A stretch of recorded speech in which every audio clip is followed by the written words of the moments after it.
Travis Boone had saved for 2 years to put his little girl in first class, not for luxury, but because the ashes in his carry-on belonged to her mother. The trip was supposed to be sacred. One wounded veteran, one motherless child, and one final promise to the woman who had held their family together. Then, minutes before takeoff, an airline agent marched down the aisle and told them to get up. A wealthy passenger had arrived late, and Travis and Hazel were the ones chosen to disappear. Travis swallowed the humiliation, gripped his cane, and smiled so his daughter would not cry. Every passenger watched as he gathered their bags and stepped into the aisle like a man being erased. But before they reached the back, the cockpit door opened.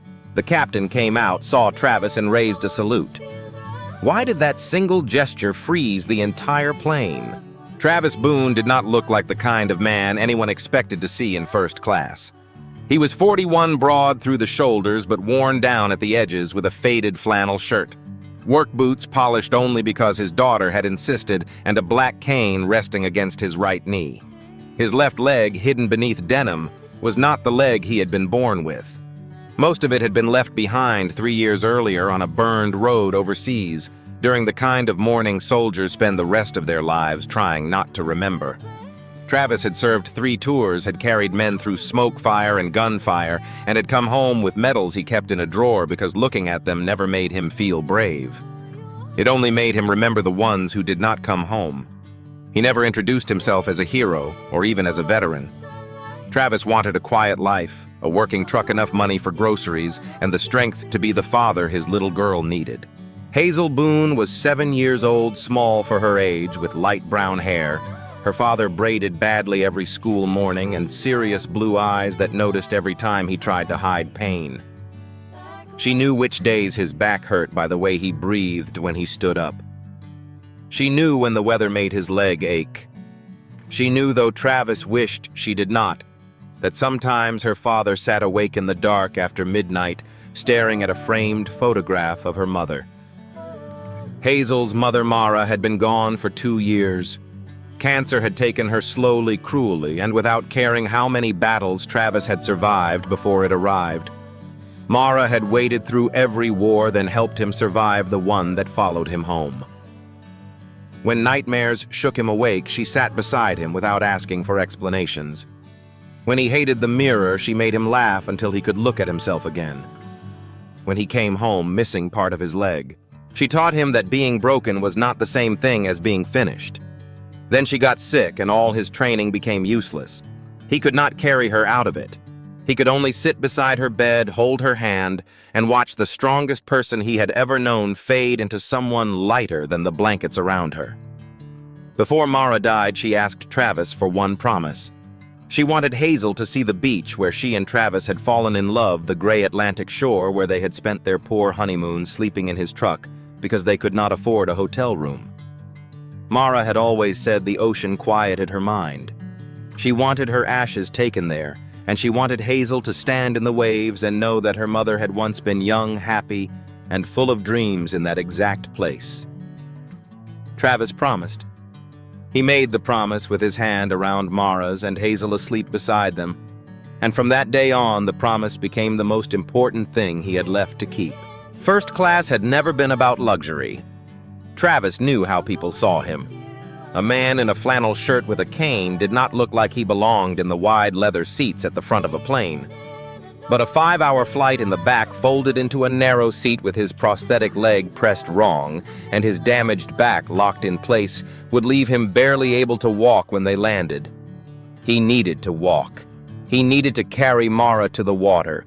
More than that, he wanted Hazel to feel special on the hardest journey of her young life. For 2 years, Travis saved in a dented coffee can on top of the refrigerator. He dropped in crumpled bills after extra shifts, coins from change jars, and money he should have spent on new boots. Some weeks he added $20. Some weeks he added $1. Hazel called it the Ocean Fund. Once she emptied 3 quarters and a nickel from her pink purse into the can and said that Mama deserved a good seat too. Travis had to turn away before she saw him cry. When the day finally came, he counted the money twice at the kitchen table, bought 2 first-class tickets, and sat alone with his head down because he had done it. He had kept the promise. At the airport, Hazel held his hand and carried a stuffed rabbit. Travis carried their clothes in one bag and Mara in another, a plain black carry-on he kept close against his side. Every few minutes, his hand moved to the zipper, as if to make sure she was still there. The gate area buzzed with business travelers, families rolling bags, phone calls, and impatient announcements. Hazel pressed her nose to the window when their plane arrived. Travis watched her reflection in the glass and felt the ache of joy and grief mixing together. Mara should have been there fixing Hazel's hair, reminding Travis not to forget the boarding passes, laughing when he got emotional over a window seat. Instead, Travis stood with a cane in one hand and their daughter in the other, trying to do the work of 2 parents while carrying the absence of one. When boarding began, the gate agent scanned their tickets, glanced at Travis's cane, then at Hazel, and waved them through without much interest. Hazel stepped onto the jet bridge like she was entering a castle. Inside the aircraft, the first-class cabin smelled of coffee leather and cold air. Hazel stopped when she saw the seats. They were wide, clean, and bright under the overhead lights, with enough room that Travis could stretch his bad leg without wincing. She looked up at him as if he had performed a miracle. "Daddy," she whispered, "is this really ours?" Travis smiled, and for the first time in weeks, it did not feel forced. "It's really ours, baby." He helped her into the window seat, tucked her rabbit beside her, and showed her how the tray table worked, even though she was too excited to listen. She touched the armrest, the blanket, the little bottle of water, everything with reverence. Travis lifted Mara's carry-on into the bin with both hands, careful as if the bag were alive, then lowered himself into the aisle seat. Pain moved through his back, but the seat gave him room, and the relief nearly made him close his eyes. For 10 minutes, he allowed himself to believe the day might be gentle. Hazel smiled at the window. Travis imagined Mara seeing them from somewhere beyond the clouds and approving. Then Ryan Vale came aboard. Ryan was young, sharp-suited, and polished in the way of someone who believed a tablet in his hand gave him authority over everyone without one. He spoke first to Eleanor Price, the senior flight attendant working the front cabin. His voice was low, but not low enough. Travis saw him glance toward their row, then back at the screen. Eleanor's expression tightened. Ryan glanced again this time, letting his eyes travel over Travis's flannel shirt, cane-worn boots, and Hazel's second-hand coat. Travis knew that look. He had seen it at checkout lines, school offices, and parking lots. It was the look that measured a man's worth in half a second and came back with a number too low to respect. Ryan approached with a professional smile that never reached his eyes. "Sir," he said, crouching, "I'm going to need to move you and your daughter today. We've got a seating situation up here." Travis blinked. "Move us?" "Yes, sir. We'll be reaccommodating you in the main cabin." Travis reached into his jacket for the boarding passes. "These are our seats. I paid for them." Ryan barely looked at the tickets. "I understand, but we have an operational priority involving a premium passenger. We can offer a voucher for the inconvenience." Across the aisle, a few passengers stopped pretending not to listen. Hazel's hand found Travis's sleeve. "Daddy," she said quietly. Travis kept his voice calm. "There must be a mistake." Ryan's smile thinned. "There isn't. We need these 2 seats." A man in an expensive navy suit stood at the front. Grant Ellison had arrived late, irritated and used to being handled quickly. Everything about him suggested that people moved when he needed them to move. He looked at Ryan and said, "I have a connection after landing. Can we get this settled?" Ryan nodded as if the request carried more weight than Travis's tickets or Hazel's excitement. Travis understood then. They had not chosen a businessman with a loud voice. They had not chosen someone wearing a suit or someone ready to call an attorney. They had looked across first class and found the man who seemed easiest to erase the limping father in old clothes with a little girl beside him. Sir Ryan said, turning the tablet toward him, "If you'll just accept the relocation, we can board on schedule." The screen showed a form, a voucher amount, and a box waiting for Travis's finger. No, Travis said softly. I'm not signing that. We didn't volunteer. Ryan's expression hardened. Refusing to cooperate could delay the flight. The words did their work. People shifted. Someone sighed. Hazel's eyes filled with confusion and shame. Did we do something wrong? She whispered. That question nearly broke him. Travis wanted to tell Ryan exactly what was in the bag above them. He wanted to tell Grant Ellison that those seats were not a perk, not an upgrade, not a convenience, but 2 years of skipped lunches and patched boots, a promise to a dead woman and one small mercy for a child who had already lost too much. He wanted to stand in the aisle and make every passenger understand. But Hazel was watching. Her mother's ashes were above them. This day could not become a scene of her father shouting while strangers stared. Travis swallowed the fire in his throat. He turned to Hazel and gave her the best smile he could manage. You know what, sweetheart? The back has its own kind of view. We'll be all right. Her lip trembled, but these were our special seats. I know, he said, and his voice almost failed. Come on, stay with me. He stood slowly, pain flashing through his hip as the prosthetic shifted under him. The narrow aisle gave him no room. He took his cane, pulled down the carry-on with Mara inside, and kept one hand steady on Hazel's shoulder. Ryan stepped back as if clearing an obstacle. Grant Ellison looked away, suddenly interested in his phone. The first-class cabin watched in silence while Travis gathered a dead woman, a frightened child, and the remains of his dignity. He did not argue. He did not curse. He did not let Hazel see his hands shake. He lifted his chin, took her hand and started down the aisle toward the last row, knowing the seat was not the thing being taken from him. What hurt was the lesson his daughter was being forced to learn, that her father could be paid up polite, wounded, grieving, and still treated like he did not belong. Travis had taken only 3 steps down the aisle when Ryan Vale made the humiliation worse by reaching past him and gesturing toward the rear cabin as if guiding luggage instead of a man and his child. Sir, please keep moving, Ryan said loud enough for the first rows. We need to maintain our departure window. Travis felt Hazel's fingers tighten around his hand. She was trying not to cry, and that effort more than the staring faces nearly made him turn around. But he kept walking because he had survived enough ugly rooms to know that anger could steal the last bit of control a person had. The carry-on with Mara's ashes bumped against his hip.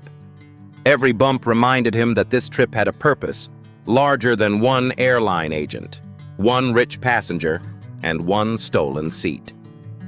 Grant Ellison stood near the front galley, his jaw tight, his watch flashing under the cabin lights. Look, he said, not quite to Travis, and not quite away from him. I'm sorry. This is awkward, but I have meetings waiting on the other end. Can we just get this done? That sentence dropped into the cabin like something cold. A woman by the window lowered her eyes. An older man across the aisle pressed his lips together. Nobody spoke. Most people looked away from discomfort because looking straight at it asked something of them. Still, Hazel saw the silence, and Travis knew what silence taught children. It taught them that unfairness was normal if the person being hurt looked powerless enough. Eleanor Price, the senior flight attendant, stood by the curtain watching everything. She had worked airplanes for 27 years, long enough to recognize entitled passengers, frightened children, and quiet dignity under pressure. At first, she had believed Ryan's explanation about a premium account conflict. Then she saw Travis shift his weight without showing pain. She saw his left foot move half a second late. She saw the challenge coin clipped to his bag, the worn veteran card behind the boarding passes, and the careful way he protected the black carry-on. She had seen grieving people before. She had also seen men who had learned to suffer silently because the world rewarded them for not making trouble. Ryan followed 2 paces behind Travis, still speaking in polished phrases. We do appreciate your cooperation. Customer relations will address compensation after arrival. Travis stopped. not fully, only for a breath. He looked back and Ryan took a small step away from the look in his eyes. "Do not call this cooperation," Travis said quietly. "My daughter is watching, and I am choosing not to make it worse for her." "That is not the same thing." Ryan's face flushed. Grant glanced up from his phone. Hazel looked at her father as if she had heard something important, but did not yet know how to carry it. Then Travis turned again, but Eleanor was already gone. She slipped through the forward galley, knocked on the cockpit door, and entered as soon as the first officer opened it. Captain Ed Calder was reviewing final numbers when she leaned close and spoke quickly. She told him a wounded veteran named Travis Boone was being removed from paid first-class seats with his young daughter to make room for a late premium passenger. At the name, Boone Calder's hand froze above the checklist. He turned slowly. "Say that name again." Eleanor repeated it. Calder reached for the passenger manifest, scanned the first-class list, and found it. Travis Boone, seat 2. A. Hazel Boone, seat 2B. The color drained from his face. For 3 years, Ed Calder had carried a name he barely had, only a story from his son's hospital bed about a sergeant who had gone back into a burning vehicle under fire. His son had known the man only as Boone. Now that name was on his aircraft, being marched out of first class like a problem. Calder stood so fast, the checklist slid from his lap. "Keep the door open," he said. The cockpit door opened just as Travis reached the edge of first class. Passengers turned. Ryan looked annoyed, then uncertain. Captain Calder stepped into the aisle in full uniform gray at the temple's shoulders, square face controlled except for his eyes. He did not look at Ryan. He did not look at Grant. He looked directly at Travis, at the cane, the bag, the little girl clinging to his hand, and the tired man trying to remain unbroken. Recognition moved across Calder's face, not the recognition of an old friend, but of a debt that had finally taken human form. Travis stopped because the captain was blocking the aisle. Hazel pressed against his leg. For one strange second, no one breathed. Then Calder brought his heels together, straightened to attention, raised his right hand, and delivered a slow, crisp salute. The cabin went dead silent. Travis stared at him, stunned beyond speech. For years, people had looked through him, around him, or down at him. Now the captain was standing before 300 passengers and honoring him as if the old uniform he no longer wore were still visible. Travis felt something crack open behind his ribs. His hand trembled. He released the carry-on handle, forced his damaged body straight, and returned the salute. Hazel looked from the captain to her father, her wet eyes wide as if she were seeing a secret version of him the world had hidden until now. Calder held the salute for another heartbeat, then lowered his hand and stepped forward. "Sergeant Boone," he said, his voice carrying to the rear of the cabin.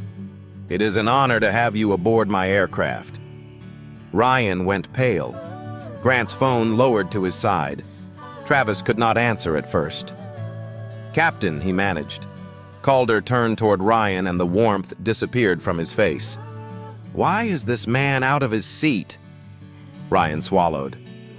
"Captain, we had a premium accommodation issue. The system flagged a priority account, and these passengers were being relocated with compensation." "Were their tickets valid?" Calder asked. "Yes, but did they violate a safety rule?" "No, but it was an operational." "Did they volunteer to move?" Ryan hesitated too long. Calder's voice sharpened. "Did they volunteer?" "No, sir." The truth sat there in the aisle, plain and ugly. Calder looked toward Grant. "Then there is no issue. Mr. Boone and his daughter will return to their seats. Immediately." Ryan tried one last time. "Captain Corporate may have expectations regarding Mr. Ellison's account." Calder did not raise his voice. "Corporate is not flying this airplane. I am. And on my aircraft, a paid passenger is not removed because someone with more money arrived late." A murmur moved through the cabin. Grant Ellison's face reddened with embarrassment, then shame. He looked at Hazel. really looked at her. He saw a little girl gripping a stuffed rabbit, trying to understand why adults had made her feel small. He looked at Travis, at the cane, at the soldier's posture under worn civilian clothes. "I didn't know," Grant said, his voice quieter. "I didn't ask," Calder replied. That struck harder than an accusation. Grant nodded once. "I'll take another seat." "Anywhere." Ryan stepped aside. Eleanor appeared beside Hazel, kneeling to her level. "Miss Boone," she said gently, "your special seat is waiting for you." Hazel looked up at Travis for permission. Travis nodded, though his throat was tight. The walk back to row 2 was shorter than the walk away from it, but it felt impossible in a different way. Every face had changed. The passengers who had watched him get pushed out now watched him return with shame, respect, and startled tenderness. An older veteran across the aisle touched 2 fingers to his brow. Eleanor settled Hazel into the window seat, brought her water cookies and a plastic wings pin. "For the bravest passenger on board," she said. Hazel finally smiled. It was small, but real, and Travis almost lost himself at the sight of it. He sat beside her, lowered Mara's carry-on under his feet, and put one hand over Hazel's. Around them, boarding resumed, but the air had changed.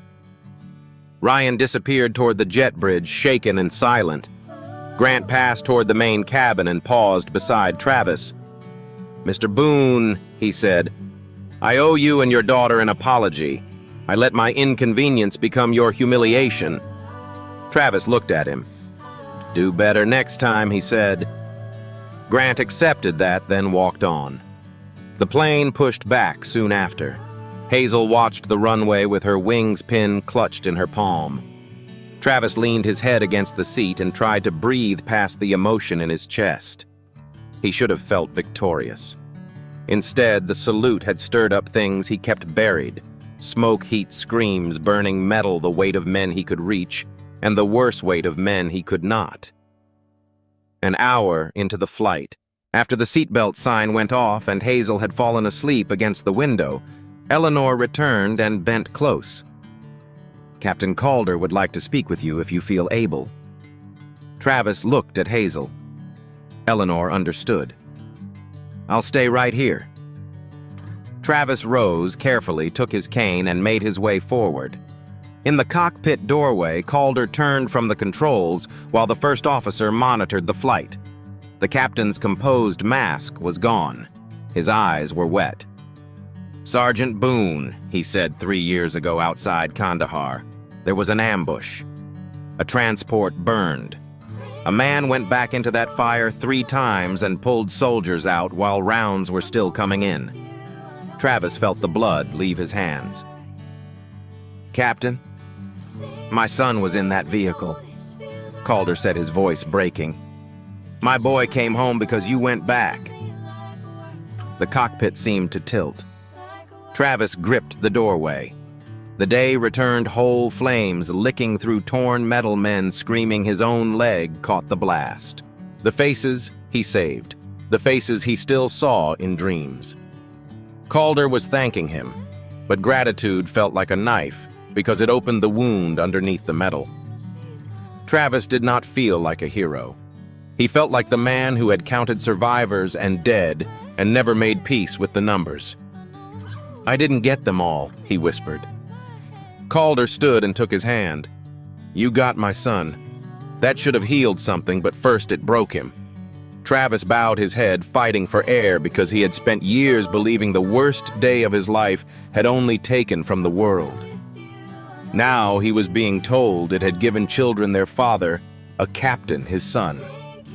And still, beneath all of it, one question tore through him with the cruelty of grief. If he could save another man's boy from fire, why could he not save Mara from dying?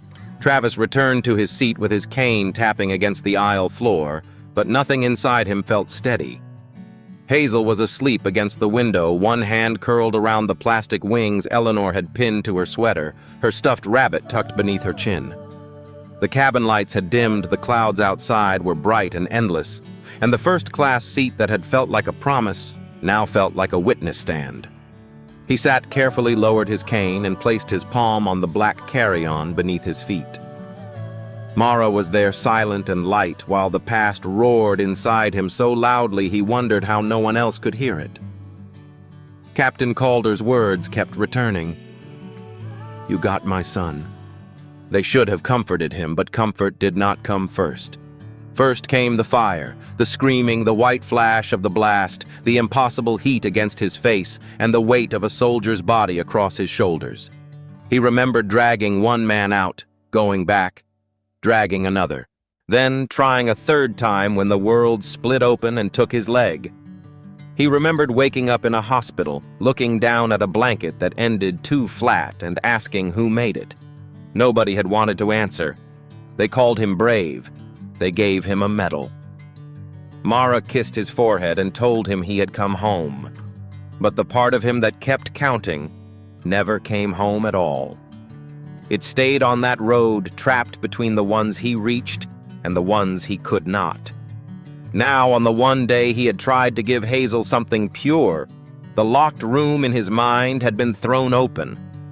He looked at his sleeping daughter and felt the cruelest question rise again. How could he save another man's son from fire and still be powerless to save Hazel's mother from a hospital bed? Eleanor came by once and asked if he needed anything. Travis shook his head because there was no drink blanket or apology that could touch what hurt. A few rows back, Grant Ellison sat in a middle seat, staring at nothing. Ryan Vale had not returned to the cabin. The passengers whispered less now. Every so often, someone glanced toward Travis as if he might disappear if they did not keep seeing him. That attention made him uneasy. He had spent years trying to be invisible because invisibility protected him from praise, and praise always carried the question he hated if he was a hero. Why did he feel like a failure? Hazel shifted in her sleep and murmured for her mother. Travis closed his eyes. He pictured Mara at the beach from their honeymoon, barefoot in rolled-up jeans, laughing at the wind while he pretended the old truck was romantic. She had been 22, broke, fearless, and certain that life would be gentle if they loved each other hard enough. Life had not been gentle. Still, she had been. She had been gentle when he came home angry, gentle when he was ashamed of his body, gentle when fear made him difficult to love. She had taken the broken pieces of him without flinching. Then cancer had taken her piece by piece, and he could do nothing but watch. That helplessness was the wound beneath all the others. The salute had not made him proud. It had made him visible. Being visible meant Hazel might ask questions he had avoided. It meant strangers might call him a hero. It meant he would have to decide what story his daughter deserved. Captain Calder came back once the flight settled. He did not make an announcement or draw attention. He simply crouched beside Travis's seat and spoke quietly. "My son's name is Matthew," he said. "He has a wife now, 2 boys. The youngest has your stubbornness, though he has no idea where he got it." Travis tried to smile and failed. Calder continued. "For 3 years I only knew that a sergeant named Boone carried him out. Matthew was sedated for weeks. By the time he could speak clearly, the paperwork had moved through channels and you were gone into your own recovery." I looked. I asked. "I never got close enough to shake your hand." Travis looked at the sleeping girl beside him. "I didn't know he lived." "He did more than live," Calder said. "He came home. He learned to walk without fear again. He coaches his boys' baseball team. He burns pancakes on Sundays. He complains about his mortgage. Ordinary things. Beautiful things. Things he gets because you went back." Travis swallowed. Calder's voice grew softer. "You have been carrying the men you lost.